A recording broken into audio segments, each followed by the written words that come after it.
Assalamualaikum warahmatullahi wabarakatuh. Perkenalkan, kami dari kelompok 11 ingin mempresentasikan materi tauhid tentang sebagian dari syirik adalah bernazar kepada selain Allah. Yang beranggotakan Amin Syahril, Repi Rosiana, Rayahudin, Gita Mariati, dosen pengampu Abdul Hafiz, MPDI. Latar belakang, menyekutukan Allah yang disebut syirik merupakan fenomena yang semakin marak di masyarakat akhir-akhir ini. Bahkan seolah-olah menyekutukan Allah telah menjadi bagian dari budaya yang berkembang dalam masyarakat kita. Biasanya penyebab hal tersebut antara lain dikarenakan harta, tahta, dan wanita. Yang kebanyakan masyarakat tidak menyadari bahwa perbuatan itu termasuk perkara yang menyekutukan Allah atau syirik pada Allah. Oleh sebab itu, kami menyusun PPT ini dengan judul sebagian dari syirik adalah bernazar kepada selain Allah, agar masyarakat mengetahui apa perbuatan syirik itu, cara menghindari, dan apa hikmah menghindari perbuatan syirik itu. Kemudian dibacakan Repi Rosiana.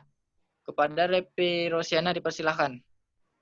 Firman Allah Subhanahu wa Ta'ala, artinya mereka menunaikan nazar dan takut akan suatu hari yang azabnya merata di mana-mana. Quran Surah Insan ayat 7. Penjelasan secara global, dalam ayat ini Allah Subhanahu wa Ta'ala memuji hamba-hambanya yang baik, di mana mereka menunaikan nazar yang telah mereka wajibkan atas diri mereka sendiri untuk mendekatkan diri kepada Allah. Dan dia menjelaskan dorongan mereka terhadap hal yang demikian itu, yaitu keyakinan mereka kepada hari kiamat dan ketakutan mereka akan azabnya yang kejam dan merata. Manfaat 1. Wajib menunaikan nazar apabila nazar itu bukan untuk maksiat. 2. Takut akan hari kiamat termasuk sebagian sifat orang-orang mukmin. 3. Menetapkan adanya ba'at atau hari kebangkitan dari kubur. Kesesuaian ayat dengan bab, ayat tadi memuji orang yang menunaikan nazar dan Allah tidak memberikan pujian kecuali kepada perbuatan wajib atau yang dipandang baik atau kepada orang yang meninggalkan perbuatan yang diharamkan. Oleh karena itu, menunaikan nazar merupakan ibadat, sedangkan tindakan ibadat kepada Allah adalah syirik. Terima kasih kepada Repi Rosiana. Materi selanjutnya saya akan bacakan kembali. Dan apa saja yang kamu nafkahkan atau apa saja yang kamu nazarkan, maka sesungguhnya Allah mengetahuinya. Dan orang-orang yang berbuat zalim tidak ada seorang penolong pun baginya. Quran Surah Al-Baqarah 270. Penjelasan secara global. Dalam ayat ini Allah Subhanahu wa Ta'ala memberitahu kita bahwa apa yang dinafkahkan oleh manusia atau apa saja yang dinazarkan untuk mendekatkan diri kepada Allah, maka sesungguhnya Allah mengetahui meskipun hal itu disembunyikan oleh pelakunya, dan Dia akan membalasnya atas hal yang demikian itu. Kemudian Dia memperingatkan manusia dari kezaliman dalam nafkah, nazar, dan sebagainya.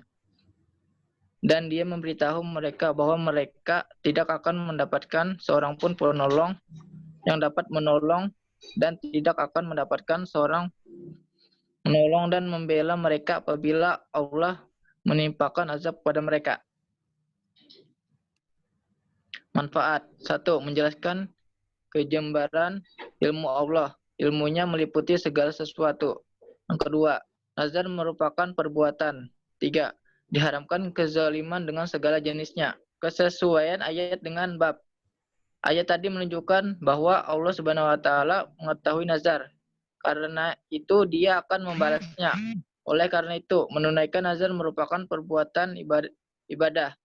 Sedangkan tindakan ibadah selain Allah adalah syirik. Kemudian dibacakan oleh Amin Syahril. Kepada Amin Syahril dipersilahkan.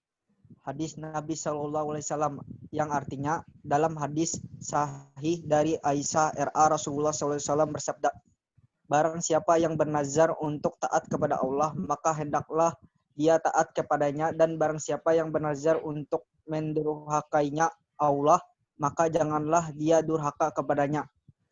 Penjelasan secara global.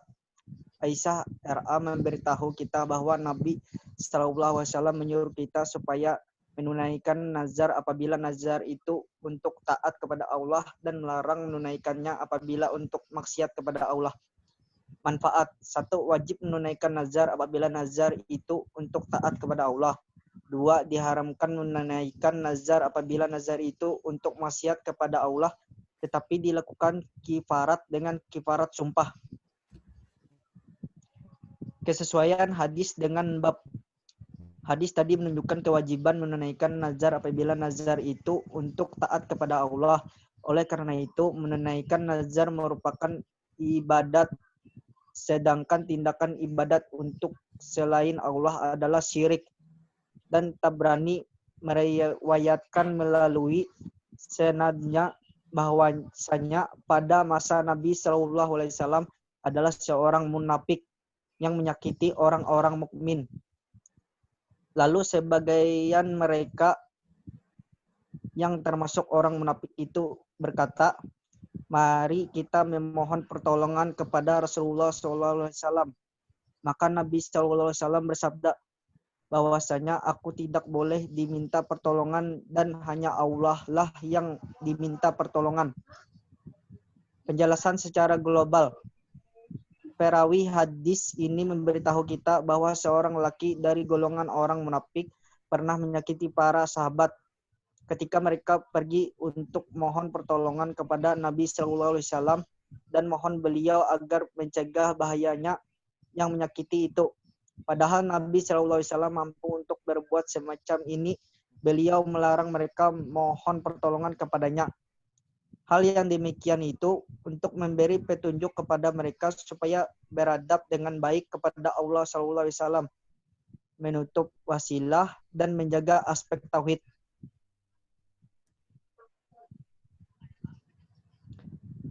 Manfaat. 1. Menjelaskan bahaya orang yang munafik bagi kaum muslimin.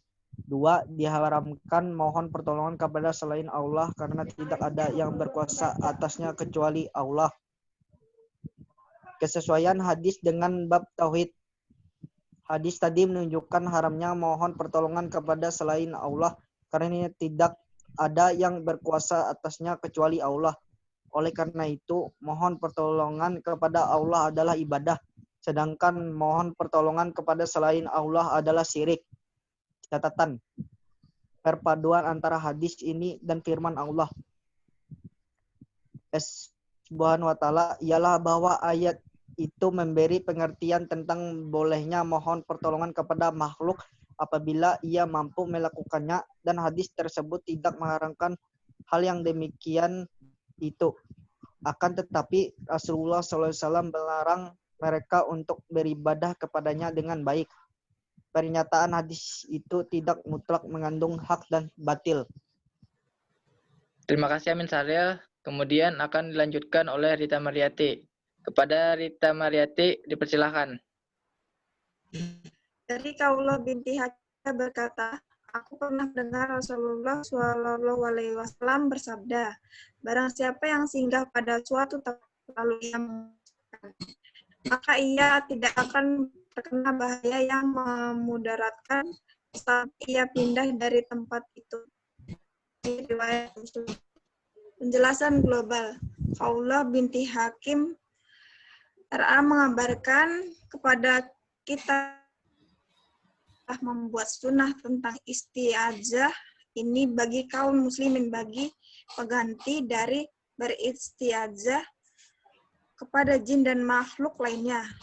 Nabi SAW mengabarkan bahwa siapa yang beristi'adzah dan berpegang kepada firman Allah yang sempurna dan disucikan dari segala kekurangan dan aib, maka sesungguhnya Allah akan melindunginya dari kejahatan segala makhluk sampai dunia berpindah dari tempatnya yang telah dia singgahi sebagai tempat beristi'adzah.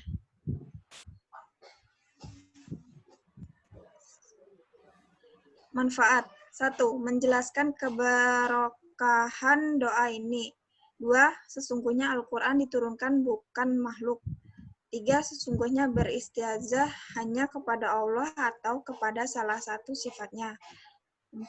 Menjelaskan cara beristiazah yang disyariatkan. 5. Menjelaskan terangkupan dan kesempurnaan Al-Quran. Kesesuaian hadis dengan bab tauhid. Hadis tadi menunjukkan bahwa beristiazah itu tidak boleh selain kepada Allah atau kepada salah satu sifatnya. Oleh karena itu, beristiazah merupakan ibadah, sedangkan beribadah kepada selain Allah adalah syirik. Terima kasih Rita Mariati.